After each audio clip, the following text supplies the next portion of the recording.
এটা জিহবার ভুল নয়, এটা স্লিপ অফ টাং না, ঠিক আছে। এর পেছনে অবশ্যই রাজনীতি আছে। হয় এটা একটা মানে রাজনৈতিক আপোষকামিতা থেকে এই বক্তব্য দিয়েছেন, নাইলে তিনি বক্তব্য দিয়েছেন এক ধরনের রাজনৈতিক দেউলিয়াত্ব থেকে।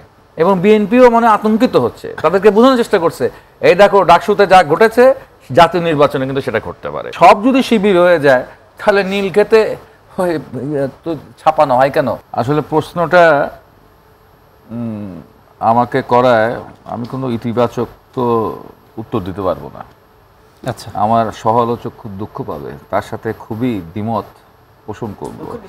যদিও এটা টেলিভিশনে আলাপ করছি তাই হচ্ছে ঠিক মতো সমালোচনাও করতে পারছি না। এটা মাইক থাকলে সামনে প্রেস ক্লাব হলে তাহলে একটা জোরে জোরে আমি প্রতিবাদ জানাই।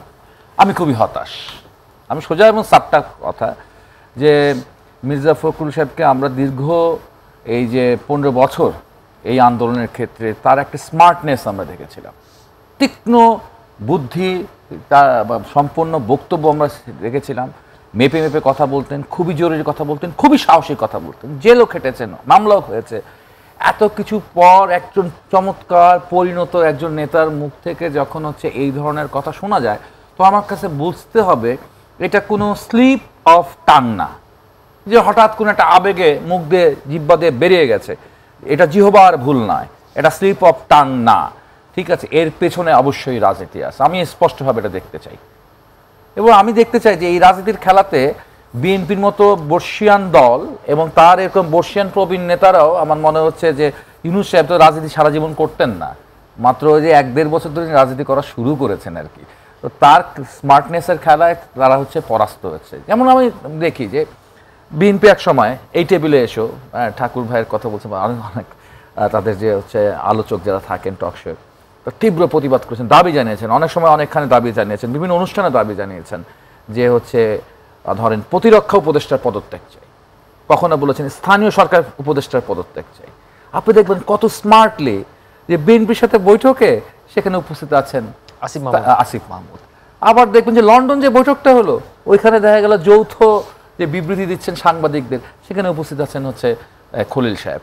অর্থাৎ একেবারে নাকানি চুবানি খাওয়ায় দেওয়া বিএনপিকে, ঠিক আছে, একেবারে নাকানি চুবানি খাওয়া। এবং লন্ডন বৈঠকে আসলে এটা কার জয় হয়েছে? এটা কি বিএনপির জয় হয়েছে নাকি এটা হচ্ছে এই ইন্টারিম গভর্নমেন্টের জয় হয়েছে? এটা কিন্তু এখন পর্যন্ত বা এটা কি মানবতার জয় বলছেন, এটা আসলে কারো জয় হয়েছে কিনা, এবং এটা তো বোঝা যাবে হচ্ছে আগামী ফেব্রুয়ারি মাসের আগে। আমরা এটা বুঝতেই পারবো না, ফেব্রুয়ারি পর্যন্ত আমাদেরকে অপেক্ষা করতে হবে যে এটা আসলে কে কাকে হারিয়েছে আর কে জিতেছে, না কে হচ্ছে এই পুরো মানে ষড়যন্ত্রের ফাঁদে পা দিয়ে ফেলছে কিনা লন্ডন বৈঠকের মাধ্যমে।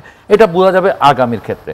ফলে আমি এখানের মধ্যে দুই ধরনের ব্যাপার দেখি, এটা দুটাই পলিটিক্যাল। হয় এটা একটা মানে রাজনৈতিক আপোষকামিতা থেকে এই বক্তব্য দিয়েছেন, নাইলে তিনি বক্তব্য দিয়েছেন এক ধরনের রাজনৈতিক দেউলিয়াত্ব থেকে, এক ধরনের এবং এক ধরনের আতঙ্ক হয়তো বিএনপিকে পড়েছে, বিশেষ করে ডাকসু নির্বাচনের ফলাফল, জাকসু নির্বাচনের ফলাফল, এবং একই সাথে এই ফলাফলকে নিয়ে চারদিকে যে হই হই রই রই চলছে। ডাকসু এবং জাকসু নির্বাচনের সাথে ডক্টর ইউনূসের প্রশংসার কি সম্পর্ক আছে? কারণ এক ধরনের আতঙ্কে আতঙ্কিত করবার চেষ্টা করা হচ্ছে বিএনপিকে, এবং বিএনপিও মানে আতঙ্কিত হচ্ছে, তাদেরকে বোঝানোর চেষ্টা করছে এই দেখো ডাকসুতে যা ঘটেছে জাতীয় নির্বাচনে কিন্তু সেটা ঘটতে পারে। এখন হচ্ছে বিরাট হাইপ উঠেছে জামাতিদের, ঠিক আছে, বাংলাদেশটাই জামাত হয়ে যাচ্ছে, বাংলাদেশের সব তরুণরা শিবির হয়ে যাচ্ছে। আর সব শিবির হয়ে গেলে, সব যদি শিবির হয়ে যায় তাহলে নীলক্ষেতে তো ছাপানো হয় কেন হচ্ছে ব্যালট পেপার? আর সব যদি শিবির হয়ে যায় তাহলে এই যে ঢাকা বিশ্ববিদ্যালয়ের উপাচার্য তিনি মিথ্যা বক্তব্য দেন কেন? যখন আরো আগেই তো ছাত্ররা চ্যালেঞ্জ করেছে, শিবিরের প্যানেল ছাড়া প্রত্যেকটা প্যানেল এই হচ্ছে ব্যালট নিয়ে কোশ্চেন তুলেছে, ব্যালট নিয়ে প্রশ্ন করেছে তারা, তখন উপাচার্য সাহেব মিথ্যা কথা বলেছে, না এটা খুবই হাই সিকিউরিটি করার মধ্যে দিয়ে করা হয়েছে। আজকে বলেন হচ্ছে দোষটা আমাদের না, দোষটা হলো ভ্যান্ডারের দোষ, ঠিক আছে, ভ্যান্ডারের দোষ। তার মানে এখানে একটা মেকানিজম ছিল, জাকসুতে মেকানিজম ছিল, ঠিক আছে। এখন এই ইঞ্জিনিয়ারিং হয়ে যাওয়া এই ফলাফলটা দেখেও যদি আপনি ভয় পেয়ে যান, আপনার জনপ্রিয়তা সম্পর্কে যদি প্রশ্নবিদ্ধ হন, তাহলে তো হচ্ছে সমস্যা।